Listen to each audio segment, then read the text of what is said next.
Hey guys, what's up?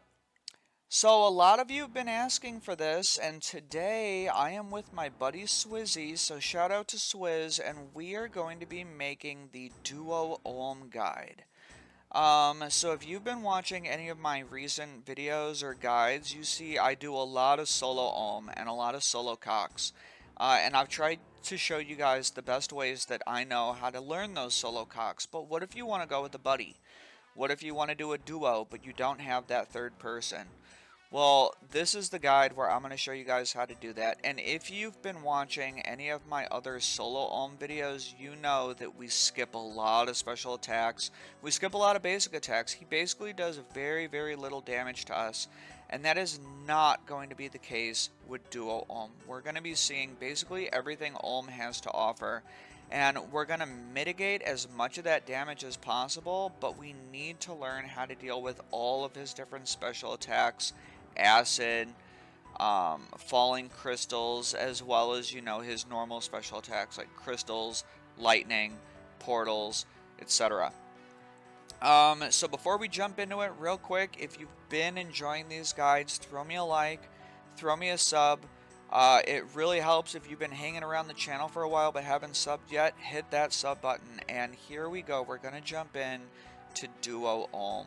So the important thing to note about Duo Olm is that there's two roles for each of you, right? You have the Mage Skipper and the Meleeer.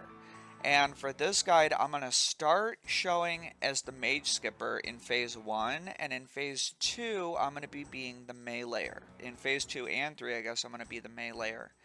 But what we're doing right now is we're potting up, we're getting fully brewed up, get our HP back up, make sure we're totally topped off, and we're going into Duo Olm.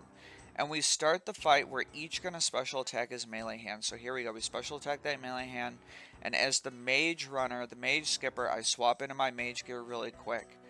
And check this out, so I'm waiting on the mage side, and Olm uses a special attack, he uses crystals, and at that point I start counting 2 hits. So he just did that red orb, that's 1, and there's 2, and I run to the left hand side, and that sets him. So now at this point, Olm's head is set. And every time he looks at me and throws a hit, there we go, I run over to the right hand side and then back to the left when he turns his head.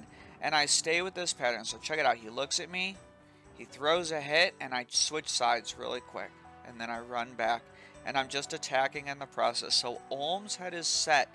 And this is the role of the Mage Skipper, right? So he hit me, and then he turns, and then I run back to the left. And the Mage Skipper's role is very important because he needs to stay in pattern. He needs to be following the exact pattern that I'm running right now. Otherwise, you'll be bombarded with special attacks. They'll be non-stop. Every 16 ticks, I think, he'll throw a new special attack at you, and it'll be brutal. So once the hand goes down, I switch into my melee gear, get that second special attack off, and now we're just going to nuke down the melee hand. And what we want to do is we're always standing one tile apart. See? He's always a tile away from me, and that's in case we get burned. We don't want to accidentally share that burn, right? So at this point, we're just trying to take down the hand, and he throws portals on us. And it's the meleeer's role to run to the major, right? So I'm on thumb. I always stay stacked on thumb. And if you get portals, it's the meleeer's role to meet the major at the thumb tile. Poison, you can either walk it off or try to sneak some hits in. There's efficient ways to sneak those hits in. You might have to run through a little bit of poison, but just make sure that you're keeping your health up. Don't accidentally die to the poison. And if you're not comfortable running through that poison while hitting Olm, just walk it off. Just walk to the back of the room, go slow, wait for the poison to stop spawning underneath you, and then you can get back onto the melee hand when it's done. But when the phase ends, you're just going to do the exact same thing another 2 or 3 times, right? But for this kill, I'm going to show how to do the melee hand. So I do that special attack, and then I throw my mage gear on, and this time I'm doing the meleeer's role, which is staying on that melee side. I never want to cross that melee side, right? And this time Swizzy is actually doing the mage skipping. So the meleeer's role is to never cross this line, otherwise it messes up his head and it'll ruin what the mage skipper did to get his head set. So we stay over here on long range, and our goal is to just nuke that Mage Hand down. We want that Mage Hand to go down as fast as possible, because the pressure is all on the Mage Skipper at this point, right? You can see right here, a special attack did spawn, which means that the Mage Skipper either fell out of cycle or the melee hand stopped being crippled. So Swizzy over there did that tank 2 hits, right? He tanked 2 hits and he got that the head set. And now we're in pattern, right? So now he's not using any more special attacks while we finish off that Mage Hand. And when the Mage Hand is down, we both put our melee gear back on, get that special attack off really quick to lower his defense, and we start killing the melee hand. And you can see I also stay at least 1 tile apart. I guess I'm staying 4 tiles apart, but it doesn't matter. As long as you're staying at least 1 tile apart from your buddy, you're not going to spread that burn. So he starts throwing crystals on me, and I'm trying to walk it off, right? I'm trying to sneak some hits in while avoiding those crystals, and I kind of neglected to get to the thumb in time, and me and Swizzy both took a little bit of damage. So I'm out here PKing Swizzy, so it's more important to not accidentally teleport your buddy, or at least be very, very close to him, right? Because the further you are away from your buddy when those portals proc, the more damage you're both going to take, actually, when it ends up teleporting you. But when the melee hand goes down that second time, we're going into phase 3. And phase 3, like always, it has new mechanics. The hand isn't going to cripple. It does have that healing special attack. And we're going to handle this a little bit differently than we did phase 1 and 2. So I'll be showing the melee's roll yet again. And we start off, we're going to special attack that melee hand. Boom. And we're actually going to stay on the melee hand. We're not going to go straight to the mage hand right away. And this is specifically for duos or really any teams. Duos are a little bit different, but we're going to stay on that melee hand until he uses his portal. So we're waiting for portals to pop. Swizzy has his own water spell so he can get out of that flame wall when necessary, right? You're always going to free yourself from flame wall. That's why we bring our own water spells. And here come the portals. So as soon as we finish up those portals, Swizzy's actually going to start doing mage skipping. There he goes. You can see him run. He's going to start doing his mage skipping. And I'm going to do the same thing. So now it's very similar to phase 1 and phase 2, where we want to take that mage hand down. We want to get it very low because both hands need to die at the exact same time in phase 3. So our goal, and we can see the health bar at the top of the screen, is we want to get it close to 100 HP or less than 100 HP, as close as possible. So now we're just trying to get that mage hand down. Swizzy has set the head, so we're not going to be dealing with special attacks. Again, like I've said before, that is the Mage Skipper's roles, to set the head. And we want to get that hand as low as possible. And once that hand gets very low, we're going to finish off the melee hand.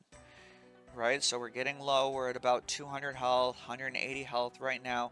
And at this point, I see I hit a big hit, and I'm going back to that melee hand. Got to get it as low as possible. Now it's time to finish off the melee hand. So we both switch back into our melee gear, and we're looking to kill that melee hand. I'm going to walk off that poison a bit, sneak in some hits while I do it. Try not to take too much excess damage, but I did mess up a little bit here, and I see I have those portals, so I got to hurry up and get to Swizzy. Keep my HP up, and that melee hand goes down. Now we're going to hurry up and finish off that mage hand. We had it very low, so it should only take a hit or two. And we can see right away that mage hand is down as well, and both hands go down at the same time. And at this point, we just need to take down that range head. And for the range phase, which is the final phase of the fight, we're both staying on the far opposite side. So he's on that far side on the left-hand side, and I'm on the far side on the right-hand side. And there's really no reason to cross over. Olm will naturally turn his head to look at either one of you. But if you really want to force his head to turn, because you're taking too much damage or you're low on supplies, you can actually walk past your your tiles, right, your sided tiles, and that will force Olm to either turn middle or possibly start looking at our buddy on the left. So you can see he's looking at me a lot, and then he just naturally turns to look at Swizzy. So really, you can let him naturally turn like that and just stay on your sides, or if you really want to force his head to turn, you can just cross into the middle sections, and that will force his head to turn. And hopefully you can stop taking as much damage or force them onto your partner, or if your partner wants to take the damage because you're taking too much, he can force them onto himself just by crossing past that middle line, right? But at this point, we're just trying to take Olm down as fast as possible. If he throws blue pools, like right now, right, you want to stand on those blue pools because that way you don't take damage. And if you don't stand on the blue pools, it actually heals him a little bit, which you could see right there because Swizzy, the blue pools were all the way over by me, and Swizzy wasn't going to be able to get to it. But Olm is down, and now we get that loot, and we can see up in the top left corner of my screen, that was almost a 50,000 point raid. So this right here is about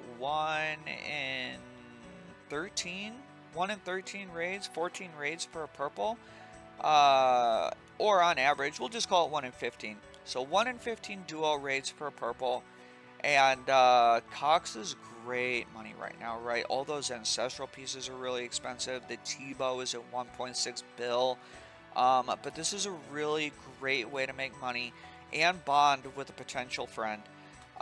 So this is great. Thanks a lot, Swizzy. Thanks for making this video with me, and I hope that you guys learned a lot. Big shout out to Swizz. I have a Discord. It'll be linked in the channel or in the video description.